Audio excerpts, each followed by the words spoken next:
Hello, first graders. I have another book for you today by Bob Graham.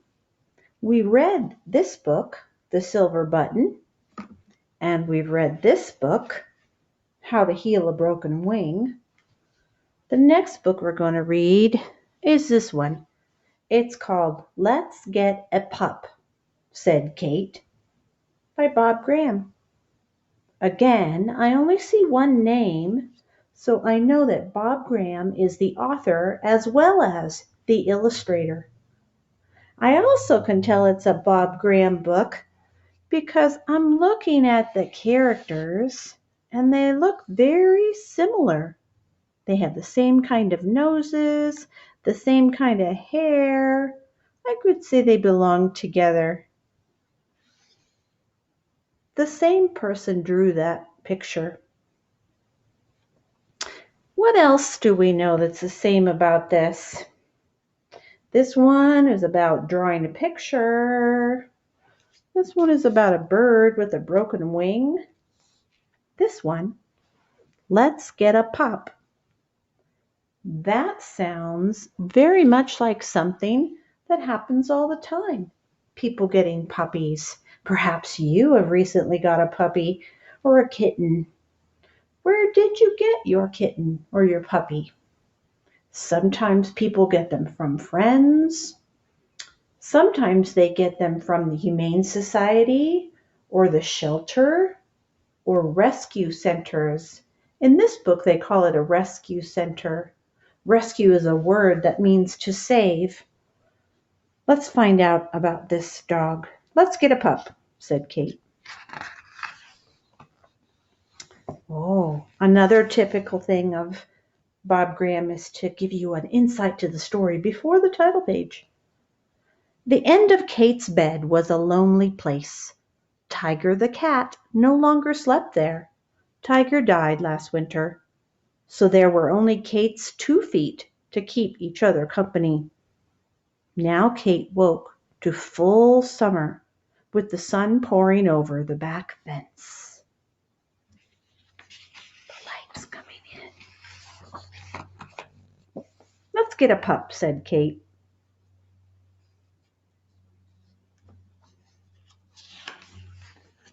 Let's get a pup, said Kate.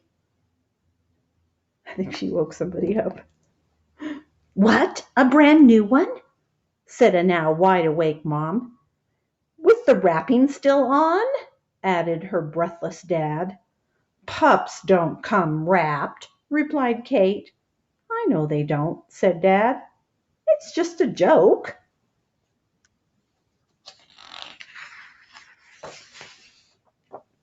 Mom looked in the paper. It must be small, said Kate. And cute, said Dad. And get all excited, said Kate. And run around in circles, said Dad. Said Mom. Look, the rescue center. The center for dogs without a home. The center for dogs all alone. With their breakfast uneaten, they dressed and left immediately. Another thing I noticed about Bob Graham's book, check out all the details.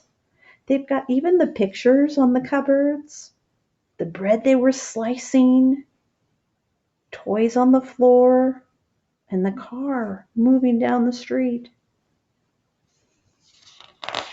At the rescue center, they found plenty of dogs without a home and lots of dogs all alone. They found big dogs, small dogs, sniffers and sleepers, wire-haired, short-haireds, scratchers and leapers. They found fighters and biters, growlers and snarlers, short dogs, dogs thin and long, and dogs with their cheeks sucked in.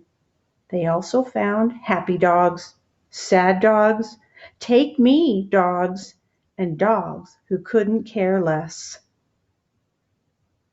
I love all those descriptive words.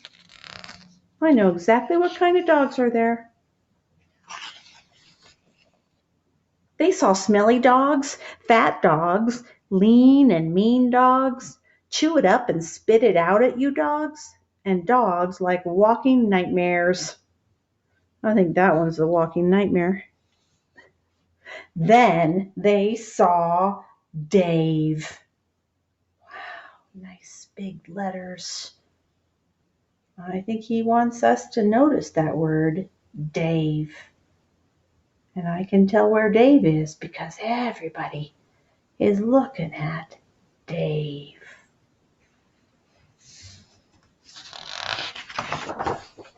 Dave was so excited, he came out sideways. He barked twice, water flew off his tongue, and he turned a complete circle in the air.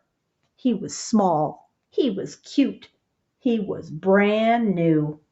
Dave climbed right up over the top of Kate, who briefly wore him like a hat. He's all that we want, said Kate. All that we came for, said Mom. We'll take him, said Dad.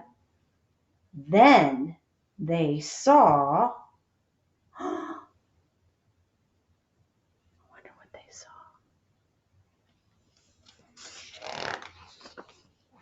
Rosie. And she saw them. She was old and gray and broad as a table. It was difficult for her to get to her feet, but she stood, it seemed almost politely. Her eyes watered, her ears went back, and she radiated good intention. My wish for you, said Dad, is that you could lie on someone's living room floor. Or on their couch, said Mom. Or on someone's bed, said Kate. Mom's voice shook. Well, we would take them all if we could. But what can we do?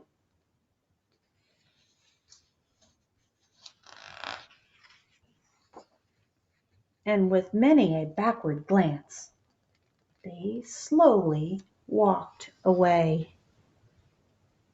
Oh, check that out. How are they feeling? Bob Graham does a good job with these illustrations. The dog's head is hanging down. I think he's really disappointed. And look at the family. Got their hands tucked in their pockets. Their heads are down too. They don't look happy either. At home, Dave was everything that a pup could be and more. Check out the mischief he's getting into. On his first night, he cried in his box, just like a puppy would. The next morning, Kate's mom and dad received a good licking. Dave was crying last night, so he slept with me, said Kate. But I didn't sleep. Neither did I, said Dad. I was wishing. Neither did I, said Mom. I was wishing. With their breakfast once again uneaten, they dressed and left immediately. Left? Where do you think they are going? They didn't sleep. They were wishing. What were they wishing? I think you're right. Rosie. At the rescue center, Rosie was waiting for them. Let's get you home, said Dad. They were thinking of Rosie. I think Dave was too. Look how excited Dave is to see Rosie. Rosie was instantly at home. Her broad, heavy tail swept everything off the low table. I've seen a dog smelling a man, but never a man smelling a dog, said Kate's mom. She needs a bath, said Dad. Now Dad's wish has come true. Rosie is asleep on the living room floor with with Dave to keep her company. Mom's wish has also come true. Now Rosie and Dave are asleep on the couch. Do you remember at the beginning how they wished that? And Kate's wish? And what about Kate's wish? Will it come true as well? Yes. Dave and Rosie will get to sleep on someone's bed. Guess whose? Kate puts her head on Rosie's stomach. She hears angry gurgles, squeaks and plops, lonely corkscrew sounds, and the pump, pump, pump of Rosie's heart, like a big hollow engine room. Here again, Bob Graham is using light so that our eyes are focused in the most important part of the picture. This dog pile of people and dogs sleeping together. Kate's feet are no longer lonely under her blankets. It seems like Dave and Rosie have always been there. Their weight is comfortable and reliable and will stop Kate's bed from floating away into the night. I think they're all comfortable. I think they'll all sleep better tonight. Have you had an experience like that? Getting a puppy or getting something that you always wanted? And at the end, just like that conclusion is always making you feel like everything is tied up in a sweet bow. Let's get a pup. So Bob Graham, he did just what he always does. He told a story that was realistic. It's a fiction story, but it could have happened in real life. That's why we call it realistic. It's realistic fiction. A fiction story about something that could happen to us every day. He uses detail in his pictures, and these characters, they seem like real people.